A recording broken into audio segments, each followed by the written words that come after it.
sabi pa nga ng Pangulo, it's complicated na yung relasyon ngayon sa pagitan ng nila at ng pamilya Duterte. Tingin ko si PBBM ang complicated.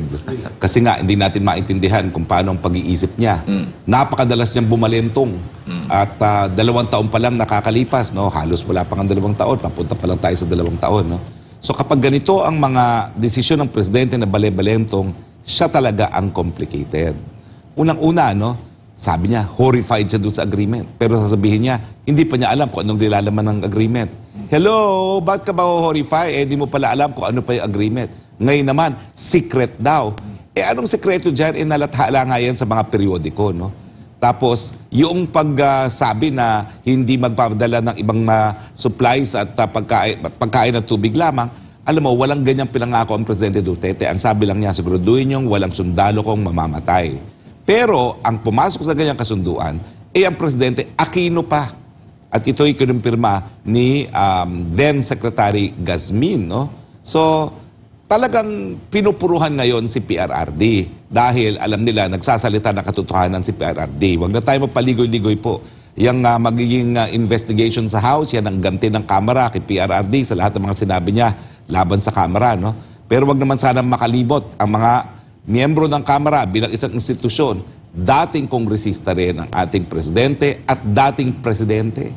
So kung ano yung mga ginagawa nila, for instance sa SMNI, wag nilang gawin yan dahil naging simbolo rin ng institusyon ng presidency, ang ating PRRD, at simbolo rin ng Kamara de Representante. So, ewan ko kung paano sila magpo-proceed na secret daw. Nalathala naman yan sa mga periodiko. Although, talaga namang ang nakaka-frustrate doon sa lumalabas ngayon sa Google, tanging GMA News lang, Reuters at South China Morning Post ang nag-report doon sa linathala ni then Secretary Delfin Lorenzana tungkol dito sa status quo agreement. No? Dapat kasi mas maraming media write-up na galing sa lokal dahil ito'y nakaka-apekto sa Pilipinas mismo.